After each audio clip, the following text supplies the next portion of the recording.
Assalamu alaikum everyone. The market forces of supply and demand. Chapter number 4.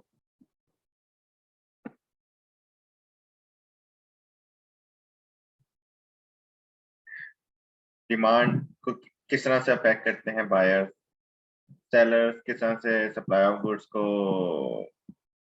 Decide करते हैं कितनी supply करनी है उन्होंने गुड्स की, किस तरह सप्लाई और डिमांड मिलके प्राइस डिसाइड करते हैं कितनी क्वांटिटी सेल होगी, और किस तरह से डिफरेंट सिचुएशंस के अंदर डिमांड और सप्लाई को अफेक्ट होते हैं, एंड उसके अलावा मार्केट ओवरऑल रिसोर्सेज किस तरह से लोकेट करती है।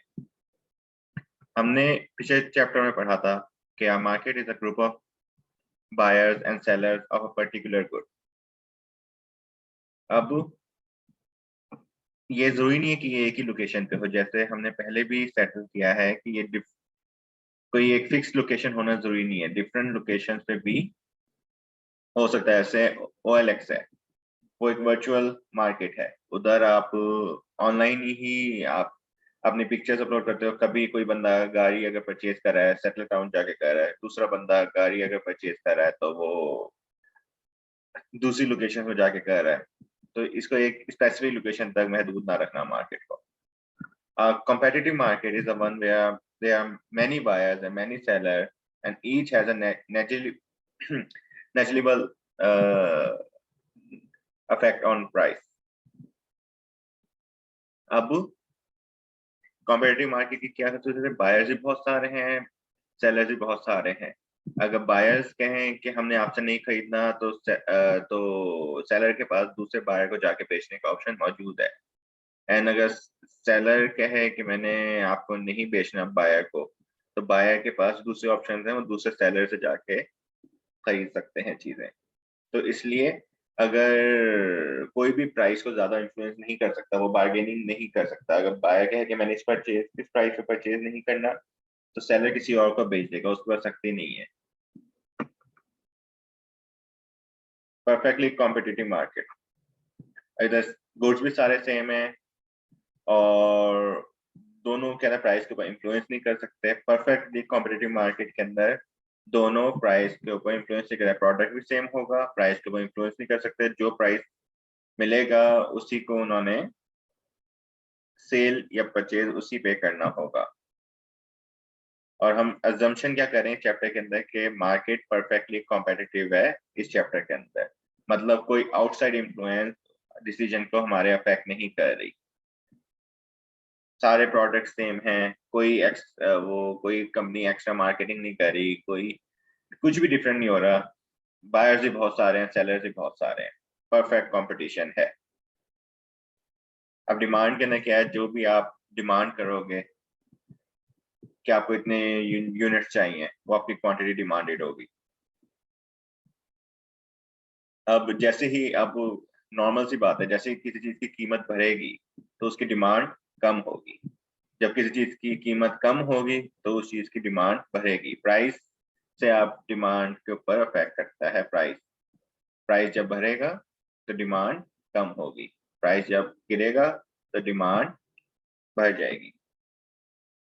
अब डिमांड शेड्यूल बनाते हैं सिंपल प्रोडक्ट का, देखें $0 पे 16 है, जैसे $6 पहुंचे डिमांड रह गई सिर्फ 4। अब आप ये सोच रहे हैं कि $0 पे भी लिमिटेड क्यों है, क्योंकि $0 पे भी अनलिमिटेड डिमांड किसी चीज की नहीं हो सकती। आप बिरयानी के क्या कहते हैं, एक प्लेट खा सकते हो, दो खा सकते हो, लेकिन कभी ना कभी जाके तो रुकोगे ही ना।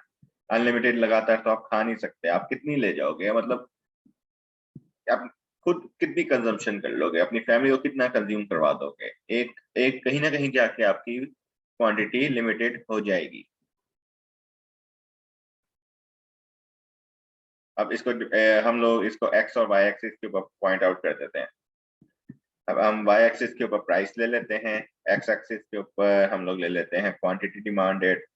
जब प्राइस 0 है तो क्वांटिटी डिमांडेड 16 है, जब प्राइस 1 है तो क्वांटिटी डिमांडेड 14 है। इसी तरह से हम पूरा ग्राफ को ड्रॉ कर लेते हैं, ये स्ट्रेट लाइन आ जाएगी। अब ये इंडिविजुअल बंदे की डिमांड है, हेलन की। अब हम देखते हैं कि मार्केट डिमांड किस तरह से इन्फ्लुएंस करती है।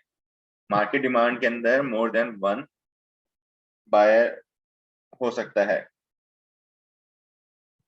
एक भी हो सकता है, लेकिन मोर देन वन भी हो, मतलब उसके अंदर कोई लिमिटेशन नहीं है। Helen and can are only two buyers, हम लोग ये अज्यूम कर रहे हैं कि सिर्फ दो लोग हैं। अब दोनों के हम डिफरेंट सिचुएशन है। हेलन 0 के ऊपर 16 डिमांड कर रही है, कैन 16 पे 8 डिमांड 0 पे 8 डिमांड कर रहा है। और जब $6 है तो कैन 2 डिमांड कर रहा है एंड हेलन 4 डिमांड कर रही है। तो मतलब अब मार्केट की डिमांड क्या है, इन दोनों का सम। हम पूरी मार्केट की डिमांड को प्लॉट करने की ट्राई करते हैं। ये मार्केट डिमांड को प्लॉट करेंगे तो इस तरह का ग्राफ बन जाएगा। अब डिमांड कर्व शिफ्टर, यहाँ डिमांड कर्व, पहले यहाँ तक क्लियर कर दें कि सीधी सीधी बात है, जब प्राइस बढ़ रहा है डिमांड प्रोडक्ट की कम हो रही है, जब प्राइस घट रहा है डिमांड प्रोडक्ट की इंक्रीज हो रही है। और ये हमने ग्राफ के ऊपर ड्रॉ कर दिया। डिमांड कर्व शिफ्टर, अब डिफरेंट चीजें हैं जो कि डिमांड को कर्व को शिफ्ट कर देती हैं। अब प्राइस के अलावा सारी चीजें मतलब चल रही हो, आप खुद से कोई स्पेशल काम ना करें, लेकिन आउटसाइड सिचुएशंस की वजह से आपकी डिमांड शिफ्ट हो जाए। जैसे कि सबसे पहले हम नंबर ऑफ बायर्स भर गए, किसी प्रोडक्ट के नंबर ऑफ बायर्स भर जाएंगे तो उनकी ऑब्वियसली मार्केट में डिमांड बढ़ जाएगी। हेलन और कैन के अलावा डेविड भी आ गया खरीदने, तो क्वांटिटी डिमांडेड सेम प्राइस पे इंक्रीज हो जाएगी। जैसे आप पीछे आके देखें, यहाँ पर $6 की कितनी डिमांड है, $6 पे अब 6 प्रोडक्ट बिक रहे हैं, लेकिन जब अकेली हेलन थी तब $6 पे सिर्फ 4 की डिमांड थी। अब इसी तरह से जैसे बायर्स भरते जाएंगे तो $6 पे 8 की होगी, 16 की होगी। देखिए अब 5 से इंक्रीज हो गई है, आप एग्जांपल दे रहे हैं, तो $6 पे अब 6 के बजाय 11 की डिमांड हो गई है। अब दूसरी चीज क्या है, इनकम। जैसी इनकम बढ़ती है डिमांड फॉर नॉर्मल गुड बढ़ जाती है। अब नॉर्मल गुड बढ़ जाती है and demand for inferior good come हो जाती है। अब नॉर्मल गुड क्या है, इंफीरियर गुड क्या है? इंफीरियर गुड वो है कि जब आप लो लेवल इनकम पे हो तो उसकी डिमांड आपके लिए ज्यादा है, लेकिन जैसे ही आप नेक्स्ट लेवल ऑफ इनकम पे जाओगे आपके लिए उस प्रोडक्ट की डिमांड कम हो जाएगी, तो वो इंफीरियर गुड हो जाएगा। अब इसकी एग्जांपल देता हूं मैं कार से।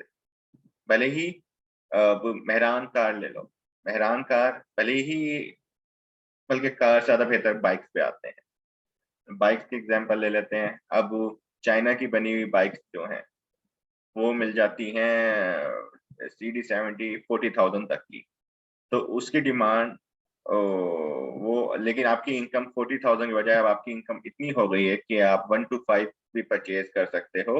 होंडा का, होंडा का 70 ही चलो उस पे ही रखते हैं, वो 1 लाख की है। तो उस सिचुएशन में क्या होगा, नॉर्मल गुड होंडा की CD70 होगी, और जो ये दूसरे चाइना की डाबी है और ये डिफरेंट सुपर वाले जो बाइक्स हैं ये इंफीरियर गुड्स में हो जाएंगे। एक और प्रोडक्ट एग्जांपल लेते हैं जो कि सब समझ सकें, मोबाइल, मोबाइल फोन। अब जब लो लेवल इनकम पे लोग हैं तो वो कीपैड वाले मोबाइल्स की ज्यादा डिमांड होगी। जैसे ही आप क्या कहते हैं हाई लेवल इनकम पे चले जाओगे, नॉर्मल जैसे ही आप इनकम लेवल बढ़ जाएगा आप चाहोगे कि आपको स्मार्टफोन मिले, तो स्मार्टफोन नॉर्मल गुड्स होंगे एंड इंफीरियर गुड क्या होगा, वो टच, वो बटन वाले mobile. I think so clear हो जाना चाहिए। Prices of related goods. अब सब्स्टिट्यूट, सब्स्टिट्यूट की वजह से भी आपके प्रोडक्ट की डिमांड के ऊपर असर पड़ सकता है। अगर सब्स्टिट्यूट महंगा हो रहा है तो आपके प्रोडक्ट की डिमांड बढ़ जाएगी, अगर सब्स्टिट्यूट सस्ता हो रहा है तो आपके प्रोडक्ट की डिमांड गिर जाएगी। अब देखो आपके पास पिज्जा खाने जाना है या हैमबर्गर खाने जाना है, उसके अलावा मतलब पिज्जा शॉर्मा आपने या नॉर्मल बर्गर जो भी खाने हैं आपने, आपके पास चॉइस है। आप एक और एग्जांपल ले लो, कोक और पेप्सी की। अब कोक के प्राइस भरेंगे तो ऑब्वियसली आप पेप्सी के पास चले जाओगे, अगर पेप्सी के प्राइस भरेंगे तो कोक के पास चले जाओगे। और लैपटॉप और डेस्कटॉप कंप्यूटर, अगर डेस्कटॉप कंप्यूटर ज्यादा महंगे हो जाएंगे आप लैपटॉप परचेज करोगे, लेकिन किसी हद तक आपके पास जो सेकंड बेस्ट ऑप्शन है, हमने शुरू में चैप्टर में क्या पढ़ा था, अपॉर्चुनिटी कॉस्ट का कॉन्सेप्ट। अगर आपकी अपॉर्चुनिटी कॉस्ट जो है वो सेकंड बेस्ट ऑप्शन ज्यादा बेहतर हो जाए आपके लिए, सेकंड बेस्ट ऑप्शन जैसे ज्यादा बेहतर हो जाएगा, आपका जो फर्स्ट ऑप्शन था वो फिर सेकंड ऑप्शन बन जाएगा। मतलब कि अब आप देखो, आप किसी शॉप पे गए हो, आपके पास कोक या पेप्सी परचेज करने का ऑप्शन है। आप नॉर्मली कोक परचेज करते हो तो आपका सेकंड बेस्ट ऑप्शन क्या था, पेप्सी। लेकिन आपने देखा कि पेप्सी की तो अब 15 रुपए सस्ती हो गई है, तो आप जो पहले आपकी पेप्सी जो अपॉर्चुनिटी कॉस्ट थी, अब आप पेप्सी ही परचेज कर रहे हो, तो अब आपकी कोक अपॉर्चुनिटी कॉस्ट बन जाएगी। अब कोक आपकी सेकंड बेस्ट ऑप्शन में चला जाएगा, आपके लिए बेस्ट ऑप्शन उस वक्त हो जाएगा पेप्सी, क्योंकि पेप्सी सस्ती हो गई है। उसके अलावा कॉम्प्लीमेंट, कॉम्प्लीमेंट किस तरह से होते हैं, अब अगर कंप्यूटर्स एंड सॉफ्टवेयर, अगर कंप्यूटर के सॉफ्टवेयर महंगे हो जाए तो लोगों ने कंप्यूटर्स ही खरीदना कम कर देने हैं। हालांकि कंप्यूटर की इटसेल्फ महंगा नहीं हुआ, उसका सॉफ्टवेयर महंगा हो गया, इससे लोगों ने परचेज करना खत्म कर दिया। अब प्रिंटर्स और उसकी इंक की एग्जांपल ले लो, अगर प्रिंटर की इंक महंगी हो जाए बहुत सारा, तो प्रिंटर्स की सेल भी खत्म हो जाएगी। क्यों? हालांकि क्योंकि इंक के अलावा प्रिंटर्स काम नहीं दे सकते हैं, इंक अफोर्ड ही नहीं कर पाएंगे लोग अगर उसकी ज्यादा कीमतें बढ़ेंगी। अब टेस्ट, टेस्ट के अलावा ये भी बहुत ज्यादा अफेक्ट करता है आपके डिसीजन के ऊपर। अब टेस्ट, किसी जमाने में बेब्लेड की बहुत डिमांड थी। वो बेब्लेड एक कार्टून आते थे टीवी के ऊपर, उसके ऊपर उसकी डिमांड बहुत सारी होती थी, तो आजकल लेकिन उसकी खत्म हुई भी। उसके अलावा टेस्ट के ऊपर आ जाए तो जो क्रिकेट सीजन होता है, वर्ल्ड कप का सीजन, उस दौरान ये यूनिफॉर्म जो पहनते हैं ये ऑन फील्ड, उनकी किट्स जो होती हैं उनकी डिमांड बढ़ जाती है, लोग चाहते हैं कि उनके नाम की टी शर्ट्स उनको मिले। तो टेस्ट डिफरेंट सिचुएशन में क्या कहते हैं, वो उसी उसी दौरानी के अंदर, उस जब टेस्ट वाला जमाना है उस जमाने के अंदर ही उसकी डिमांड है, उस जमाने में आप डिमांड उनकी हाई हो जाती है, बाद में लो हो जाती है। ये टेस्ट सिर्फ उस लिमिटेड अरसे तक रहता है। एक्सपेक्टेशन, एक्सपेक्टेशन से भी बहुत ज्यादा डिसीजन होता है। मतलब कि अभी तक चीज कोई महंगी हुई नहीं है, आपको एक्सपेक्ट है कि ये चीज महंगी हो जाएगी फ्यूचर में जाके, तो आप हो सकता है वही चीज अभी से खरीद लो। लेकिन अगर आपको एक्सपेक्टेशन हो कि, मैं एग्जांपल देता हूँ आपको, आपके पास प्रिंटर है, आप प्रिंटर खरीदने का सोच रहे हैं, लेकिन आपको पता लगे कि इंटेल की जो प्रिंटर की इंक है, इंटेल एक कंपनी है, उसका जो प्रिंटर है उसकी इंक है, वो 2 महीने बाद इतनी महंगी हो जाएगी कि मैं अफोर्ड नहीं कर पाऊंगा। तो आप कहोगे नहीं, इंटेल का प्रिंटर नहीं लेता मैं ले लेता हूँ एचपी का प्रिंटर, या मैं लेनोवो का प्रिंटर ले लेता हूँ, ताकि मुझे 2 महीने बाद जो महंगी हो ये चीज, मेरी एक्सपेक्टेशन है कि उसकी कीमत बाहर महंगी हो जाएगी, तो मैं वो उससे बच जाऊं। हाँ, और अब इनकम की एग्जांपल ले लो, अगर वो उनको एक्सपेक्टेशन हो कि अगले महीने उनको प्रमोशन होनी है, तो वो खुशियां अभी से ही मनाने लग जाएंगे, वो अभी से ही आउटिंग शुरू कर देंगे, डिफरेंट सिचुएशन हो जाएंगी। और उसके अलावा अगर लोगों को ये डर हो कि फ्यूचर के अंदर रिसेशन आने वाला है, तो लग्जरी आइटम्स किस तरह से होते हैं, अब लग्जरी आइटम मतलब महंगे रेस्टोरेंट्स में जाके लोग खाना खाना शुरू कर देते हैं, तो लग्जरी आइटम कहेंगे, तो उसकी भी डिमांड कम हो जाएगी। लोग नई कार परचेज करने का सोचे, अपनी पुरानी कार को चेंज करने का सोचें, लेकिन वो कहें नहीं, चलो डिले कर देते हैं अभी, क्योंकि हम लोग अपने पास सेविंग रखें इन केस इकोनॉमी के बुरे हालात हो जाए, तो अपने पास वो सेविंग सेव रखना चाहेंगे एज कम्पेयर टू खर्चा करना। उनको एक्सपेक्टेशन है कि फ्यूचर में इकोनॉमी का हाल बुरा हो जाएगा, तो वो अभी से सेविंग को खर्च नहीं कर रहे। अभी बुरा हाल नहीं है, लेकिन फ्यूचर में हो जाएगा, उनको एक्सपेक्ट है, तो वो अभी से ही नहीं कर रहे अपनी सेविंग्स को यूज। अब प्राइस से,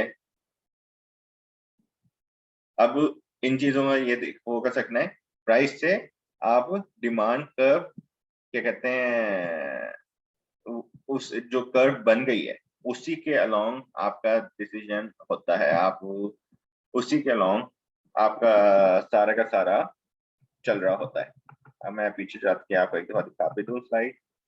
हाँ, डिमांड कर्व देखिए ये जैसे बनी हुई है, ये डिमांड कर्व आप जैसे ही प्राइस के ऊपर पड़ रहा है आप इसी को लाइन को फॉलो करते हुए जा रहे हो, लेकिन नंबर ऑफ बायर्स भरेंगे तो इसी तरह से आपकी पूरी की पूरी डिमांड कर्व भी शिफ्ट हो गई, यहाँ से यहाँ तक आ गई।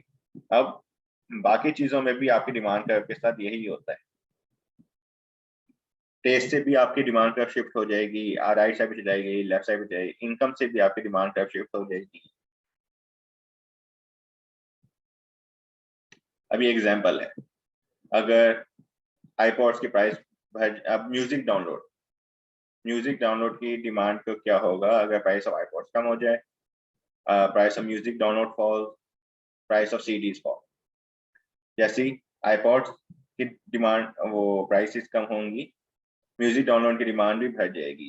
क्यों? क्योंकि लोगों ने आईपॉड्स ज्यादा खरीद लेने हैं एंड उसका कॉम्प्लीमेंट की, ये आईपॉड्स और म्यूजिक डाउनलोड क्या है, एक दूसरे के कॉम्प्लीमेंट्स हैं, तो इसलिए ये आपकी डिमांड कर्व शिफ्ट हो जाएगी।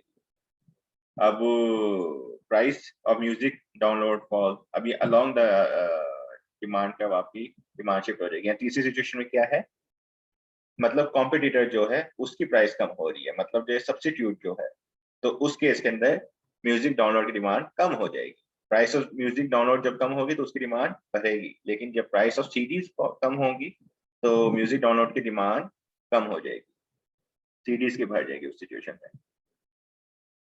ये नॉर्मल सिचुएशन थी।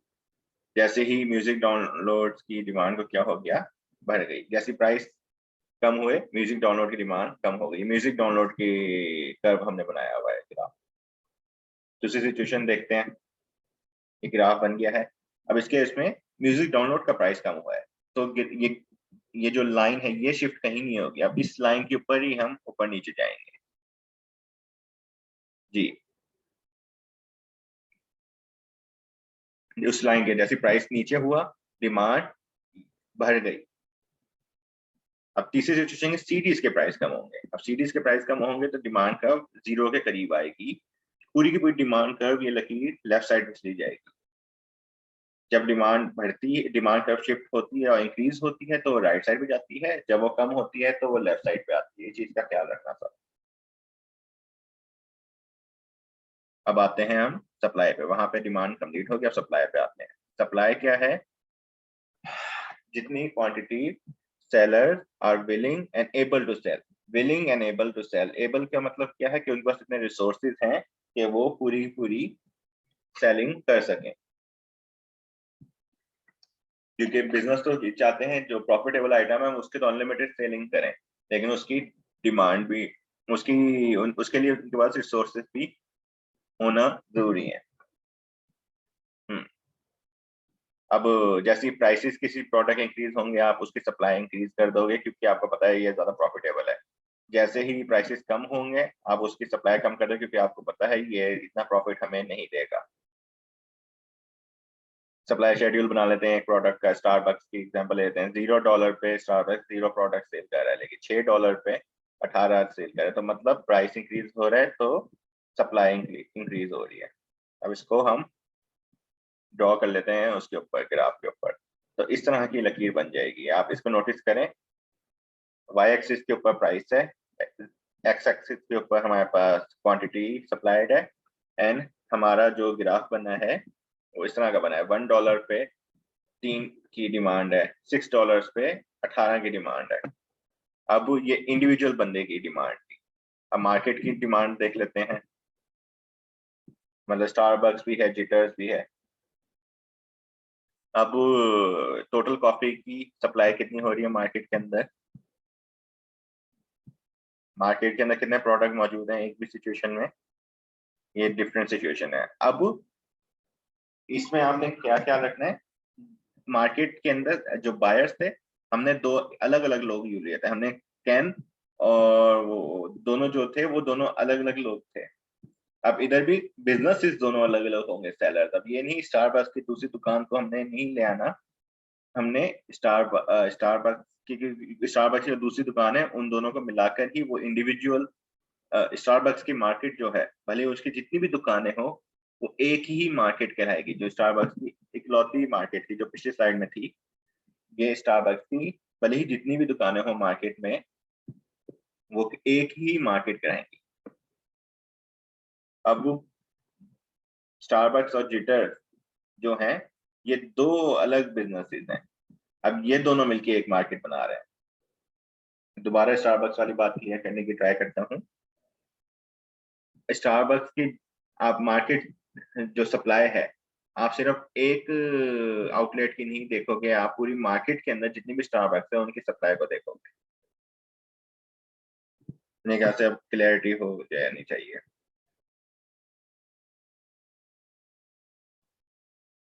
और ये मार्केट की आ गई $0 पे 0 डिमांड है, $6 पे 30 की डिमांड है। ये हमने अब मार्केट का ड्रॉ कर दिया। पहले $6 पे जब इंडिविजुअल थे तब 18 डिमांड थी, अब 30 की डिमांड है। अब देखते हैं सप्लायर को क्या क्या चीजें शिफ्ट करती हैं। सप्लायर को डिफरेंट सिचुएशन शिफ्ट करती हैं इनपुट प्राइसेस। इनपुट प्राइसेस क्या होता है? आपका जो रॉ मटेरियल है, आपके जो एक्सपेंसेस हैं, आपका जो लेबर है, ये सारे आपके इनपुट प्राइसेस हैं। अब इनपुट प्राइसेस, आपकी एक्सपेंसेस कम होंगे, आपको उस प्रोडक्ट से जैसे एक्सपेंसेस कम होंगे, आपको प्रॉफिट ज्यादा होना शुरू हो जाएगा। क्यों? आप $100 का प्रोडक्ट बेच रहे हो, एग्जाम्पल देता हूँ, $100 का प्रोडक्ट बेच रहे हो, आपके 50 रुपीज एक्सपेंसेस हैं, तो आपको 50 रुपीज का प्रॉफिट हो रहा है। लेकिन आप $100 का प्रोडक्ट बेच रहे हो, अब आपकी एक्सपेंसेस 30 रुपीज हो गए हैं, तो उसी प्रोडक्ट पे अब आपको 70 रुपीज का प्रॉफिट होगा। आपके जो इनपुट प्राइसेस थे पहले 50 थे, अब 30 हो गए, उससे आपका प्रॉफिट इंक्रीज हो रहा है। आप 100 का प्रोडक्ट बेच रहे हो, 50 एक्सपेंसेस थे पहले, तो आपको 50 का प्रॉफिट था। अब 100 का प्रोडक्ट बेच रहे हो, अब 30 का प्रोडक्ट एक्सपेंसेस हैं, तो आप 70 का प्रॉफिट हो रहा है आपको। अब देख लें आप, इससे इनपुट प्राइसेस से आपकी पूरी demand curve, supply curve shift हो जाती है। क्यों? क्योंकि आप चाहते हो कि ये ज्यादा प्रॉफिटेबल आइटम है तो इसकी ज्यादा सेलिंग हो, तो आप पूरी डिमांड कर्व को ही, सॉरी, सप्लाई कर्व को ही शिफ्ट कर रहे हो। टेक्नोलॉजी ज्यादा एडवांस हो गई, आपके रिसोर्सेज कम यूटिलाइज होने लग गए, आपकी कॉस्ट कंट्रोल होने लग गई, आप ज्यादा एफिशिएंटली चीजें बना सकते हो, तो आपकी कर्व शिफ्ट होने लग जाएगी। दूसरी सिचुएशन क्या है? टेक्नोलॉजी आपने अपडेट नहीं की, मार्केट ज्यादा अपडेटेड हो गई है, तो उस केस के अंदर आप सप्लाई अपनी कम करना चाहोगे, क्योंकि मार्केट के अंदर दूसरे लोग ज्यादा आसानी से सप्लाई कर पाएंगे, सेम प्राइस के ऊपर आप कंपीट ही नहीं कर पाओगे उनसे। अब नंबर ऑफ सेलर्स बढ़ जाएंगे। जैसे ही नंबर ऑफ सेलर्स बढ़ जाएंगे, आप ऑब्वियसली सेम प्राइस के ऊपर ज्यादा प्रोडक्ट मार्केट में आना शुरू हो जाएंगे।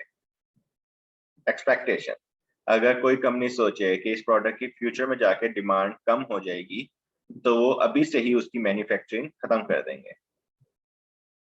हाँ, जैसे ही ऑयल प्राइसेस के ऊपर एग्जाम्पल चले जाते हैं, हाँ, अब देखो मिडल ईस्ट के, यूएई वगैरह के अंदर, कोई नया तेल का कुआं मिल जाए, तो लोग कहेंगे अब तो पेट्रोल की प्राइस कम होने वाली है, तो अभी से ही वो क्या कहते हैं, प्लान बना लेंगे कि जो सस्ता पेट्रोल होगा उसको कहाँ कहाँ यूटिलाइज करना है।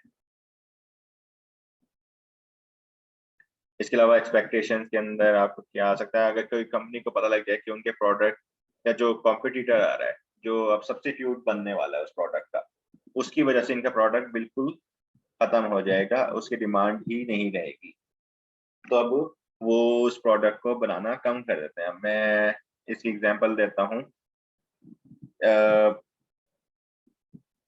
जब क्या कहते हैं, जो बटनों वाले मोबाइल थे, जैसे ही स्मार्टफोन्स आए, उनको पता लग गया कि इन्होंने अब लोगों ने ज्यादा स्मार्टफोन से परचेज करें, तो बटन वाला मोबाइल कम बनाने शुरू कर दिए कंपनीज ने, और वो खुद स्मार्टफोन के ऊपर उन्होंने अपना प्रोडक्ट ही शिफ्ट कर लिया। एक्सपेक्टेशन थी कि फ्यूचर के अंदर डिमांड ही उस चीज की होगी, तो उन्होंने अभी से अपना जो प्रोडक्शन थी उसकी, मोबाइल्स की, कम कर दी थी बटनों वाले। सेम सिचुएशन है, प्राइस से आप अलोंग द कर्व शिफ्ट करोगे, इनपुट प्राइसेस से आप पूरी कर्व भी शिफ्ट कर दोगे, टेक्नोलॉजी से पूरी कर्व शिफ्ट कर दोगे, सेलर से पूरी कर्व शिफ्ट हो जाएगी, आपकी एक्सपेक्टेशन से पूरी कर्व शिफ्ट हो जाएगी। अब देखो, retailers cut the price of the software, retailers cut the price of the software. पहली सिचुएशन क्या है, technology advance allow the software to produce and lower cost. दोनों सिचुएशंस के अंदर अब क्या हो रहा है, आपके सप्लाई कर्व को किस तरह से अफेक्ट हो रहा है। अब professional tax return prepare raise the price of the service they provide. अब आप सॉफ्टवेयर बना रहे हो और वो प्रोफेशनल बंदा है, तो आप दोनों एक दूसरे के क्या हो, सब्स्टिट्यूट्स हो। अब आपके सब्स्टिट्यूट की प्राइस बढ़ गए हैं तो आपके प्रोडक्ट की डिमांड क्या होगी, इंक्रीज हो जाएगी। अब आगे हम बना लेते हैं इसको, ये सप्लाई कर्व है। जैसे ही प्राइस फॉल करेगा, टैक्स रिटर्न सॉफ्टवेयर का प्राइस फॉल करेगा, तो आप कम प्रोडक्ट मार्केट में सप्लाई करना चाहोगे। आप कहोगे कि इससे मुझे प्रॉफिट कम हो रहा है, तो इसको कम प्रोडक्ट्स हम मार्केट में सप्लाई करें।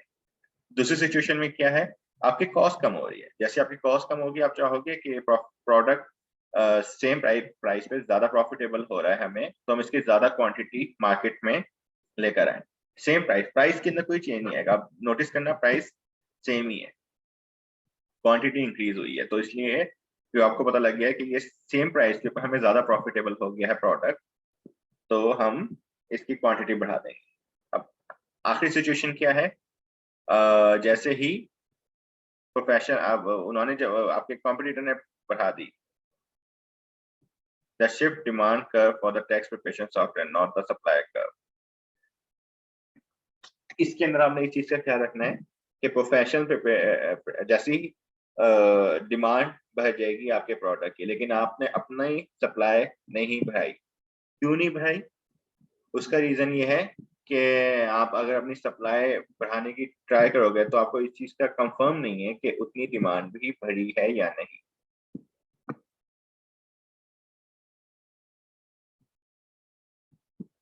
Supply and demand together. हाँ, अब ये बड़ी है, एक ही कर्व के ऊपर हमने सप्लाई और डिमांड को ड्रॉ कर लिया। ये जहां पर मीट कर रहे हैं उस पॉइंट को कहते हैं इक्विलिब्रियम पॉइंट। इक्विलिब्रियम पॉइंट, वहां पर जितने प्रोडक्ट सप्लाई हो रहे हैं, जितने प्रोडक्ट डिमांड हो रहे हैं, वो दोनों सेम होंगे। Quantity demanded and quantity supplied same होगी, तो वो इक्विलिब्रियम पॉइंट होता है। अब क्वांटिटी डिमांडेड जो है, ये अब इक्विलिब्रियम प्राइस क्या है, जिसपे हमें पता लग जाएगा कि कितने डॉलर पे दोनों क्वांटिटी डिमांडेड और क्वांटिटी सप्लाई सेम हो रही है। एंड इक्विलिब्रियम क्वांटिटी क्या है, हमें बता देगी 15 है। जैसे यहाँ पर कि कितनी क्वांटिटी है जहाँ जो जो डिमांड और सप्लाई जहाँ पर दोनों मीट कर रहे हैं। अब सरप्लस, सरप्लस क्या है, सप्लाई ज्यादा है, डिमांड कम है, तो वो सरप्लस हो जाती है।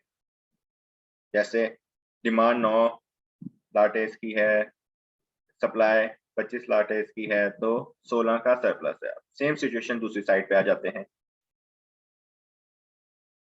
Facing a surplus seller tried. अब हाँ, surplus seller tried to increase the sales by cutting prices. जैसे ही सरप्लस आ जाएगा, अब जो आप लोग क्लास में जिस चीज से कंफ्यूज हो रहे थे, अब उस चीज पे आना शुरू करते हैं हम आहिस्ता आहिस्ता। प्राइस ज्यादा हुई, प्राइस ज्यादा हुई तो आपने सप्लाई ज्यादा कर दी। जैसे सप्लाई ज्यादा हुई, डिमांड प्रोडक्ट की कम हो गई, तो आप चाहोगे ये जो सरप्लस क्रिएट हुआ है 16 आर्टिस्ट का, यही बिके, तो इसलिए आप आहिस्ता आहिस्ता प्राइस अपना कम करना शुरू करोगे। अब इधर आप सोचो कि आपने बढ़ाया ही क्यों था, जब आपने आगे जाके कम करना था।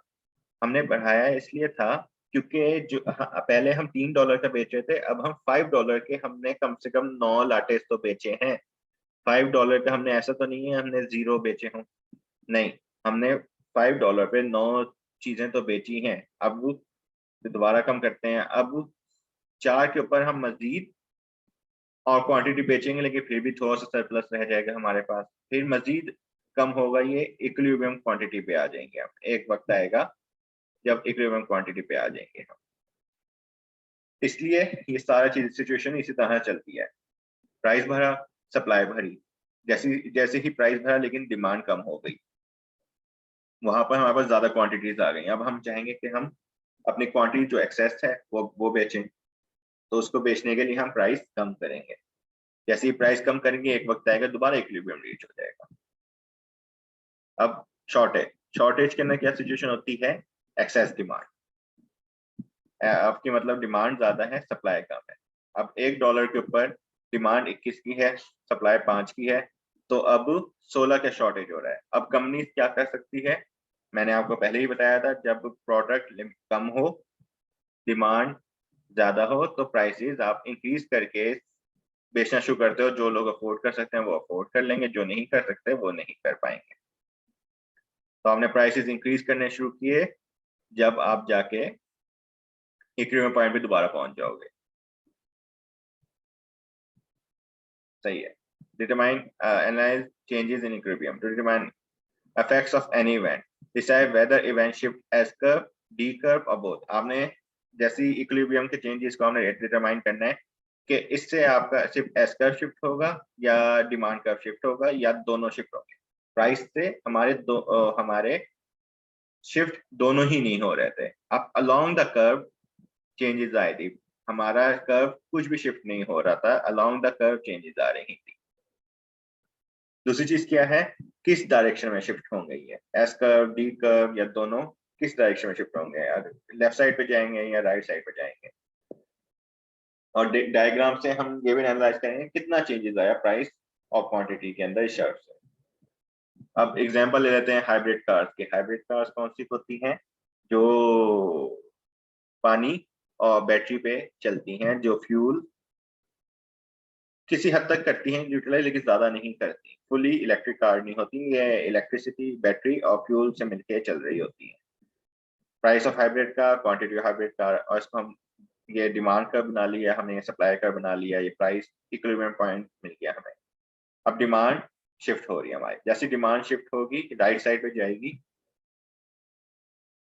Increase in price of gas. हाँ, प्राइस ऑफ गैस जब बढ़ा है प्राइस ऑफ गैस, तो उससे ये गैस क्या है? कार की, जो हमारे पास कार थी, हमारे पास कार पेट्रोल कार नहीं थी, और ये अमेरिकन पेट्रोल कार को ही गैस कहते हैं, गैस कार। हमारी जो कार थी, अब हमारे पास जो कार थी वो हाइब्रिड कार है, वो बैटरी पे भी चल जाती है। हमने क्या पढ़ा था कि जब सब्स्टिट्यूट, हाइब्रिड कार्स और फ्यूल कार दोनों एक दूसरे के सब्स्टिट्यूट्स हैं। अब फ्यूल कार्स की जैसे ही फ्यूल कार्स के जो फ्यूल है उसके प्राइस बढ़ेंगे, तो हाइब्रिड कार्स की डिमांड बढ़ेगी। फ्यूल के प्राइस बढ़े, हाइब्रिड कार्स की डिमांड बढ़ी। अब समझाता हूँ किस लिए फ्यूल की डिमांड बढ़ी, फ्यूल के प्राइस बढ़े। उसकी वजह से हमने क्या पढ़ा था? कॉम्प्लीमेंट। अब फ्यूल का क्या कॉम्प्लीमेंट क्या है? फ्यूल। फ्यूल का कॉम्प्लीमेंट फ्यूल। और जब कॉम्प्लीमेंट के प्राइस बढ़ते हैं, फ्यूल प्रोडक्ट की डिमांड कम होती है। जब कॉम्प्लीमेंट के प्राइस गिरते हैं, प्रोडक्ट की डिमांड बढ़ जाती है। अब इस सिचुएशन में क्या हो रहा है? कॉम्प्लीमेंट जो फ्यूल कार का है उसकी प्राइस बढ़ रही है, तो फ्यूल कार की डिमांड कम होगी and demand for hybrid car बढ़ जाएगी। तो इसलिए डिमांड कर्व शिफ्ट हो रहा है। जैसे डिमांड कर्व शिफ्ट हुआ, हम क्या नोटिस कर रहे हैं? अब हमारा इक्विलिब्रियम पॉइंट हायर प्राइस पे बनेगा और क्वांटिटी भी हमारी अब अलग होगी हायर पॉइंट के ऊपर। जैसे ही प्राइस बढ़ा, अब सप्लायर कहेंगे नहीं अब तो प्राइस बढ़ गया है, तो हम ऐसा करते हैं, हम प्रोडक्ट ज्यादा मार्केट में लाना शुरू कर देते हैं ताकि हम ज्यादा प्रॉफिट अर्न कर सकें। तो वो फौरन सप्लाई कर्व को आगे शिफ्ट करेंगे। Shift in curve and a movement along the curve when a price per supply larger quantity even through the S curve has not shifted। Price आपका इंक्रीज हो गया लेकिन आपका जो सप्लाई कर्व है वो शिफ्ट नहीं हुआ। क्यों? क्योंकि अभी तक हमने सप्लाई कर्व को अफेक्ट करने वाली कोई चीज नहीं की। हमने अभी प्राइस, हमने क्या डिसाइड किया था पहले? हमने कि प्राइस से सिर्फ अलोंग द कर्व चेंजेस आएंगी, कर्व पूरा पूरा शिफ्ट नहीं हो जाएगा। कर्व शिफ्ट होता है नॉन प्राइस चीजों की वजह से, कॉम्प्लीमेंट या टेक्नोलॉजी वगैरह, इनकी वजह से शिफ्ट होता है। ठीक। अब आप जैसे ही प्राइस इंक्रीज हुआ, हमने इस प्रोडक्ट की सप्लाई बढ़ा दी ताकि ज्यादा से ज्यादा मार्केट में बिक सके, हमारी इक्विलिब्रियम क्वांटिटी अब अलग हो गई। इस चीज का लाजमी ख्याल रखना है चैप्टर में कि कब डिमांड कर्व मतलब कब कर्व शिफ्ट हो रही है एंड कब अलोंग द कर्व चेंजेस आ रही है। प्राइस से अलोंग द कर्व चेंजेस आएंगी एंड नॉन प्राइस डिसीजन से इधर उधर चेंजेस आएंगे, आपका शिफ्टिंग होगी कर्व्स की।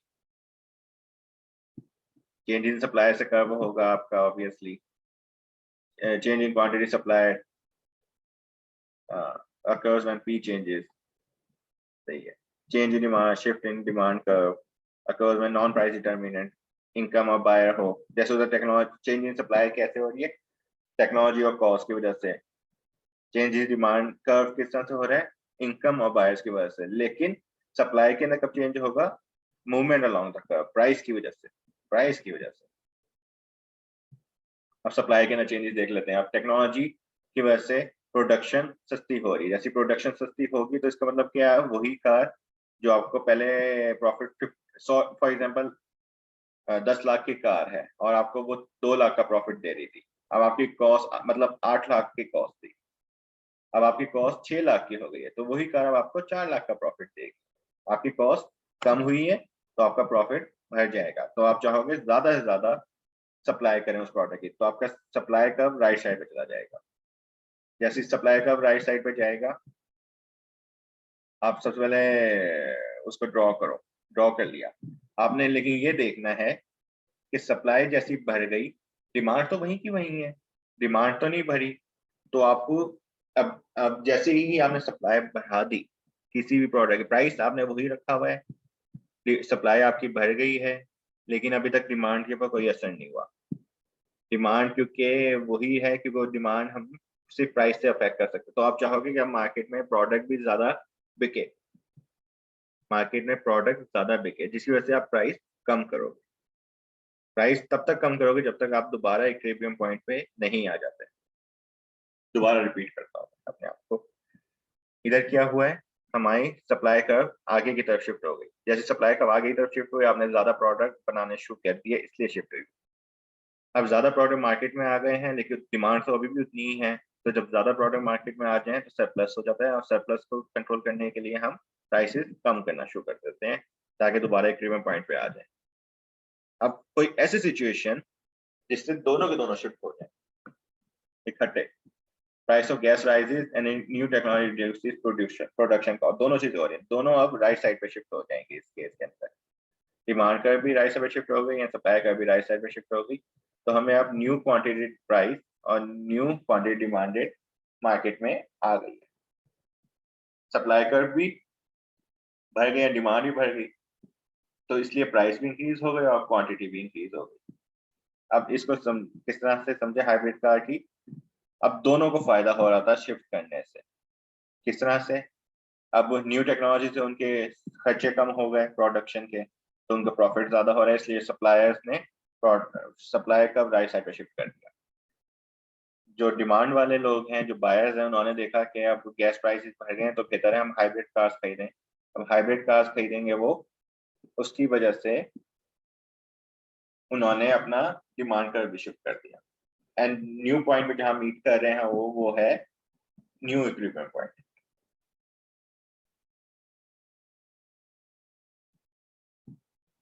हाँ, अब सबसे ज्यादा, अब एक नई सिचुएशन बनाते हैं, यहाँ तक तो क्लियर हो गया होगा आपको। अब नई सिचुएशन बनाते हैं कि अगर सप्लाई ज्यादा बढ़ जाए, सप्लाई बहुत ज्यादा बढ़ जाए लेकिन डिमांड उस हद तक ना भरे, तो अब सेम प्राइस के ऊपर क्या कहते हैं, आपको सरप्लस हो जाएगा, आपके पास सरप्लस हो जाएगा। अगर आप वही प्राइस रखेंगे तो आपके पास सरप्लस हो जाएगा। तो सरप्लस को अवॉइड करने के लिए हम क्या करते हैं, हम प्राइस लोअर करते हैं।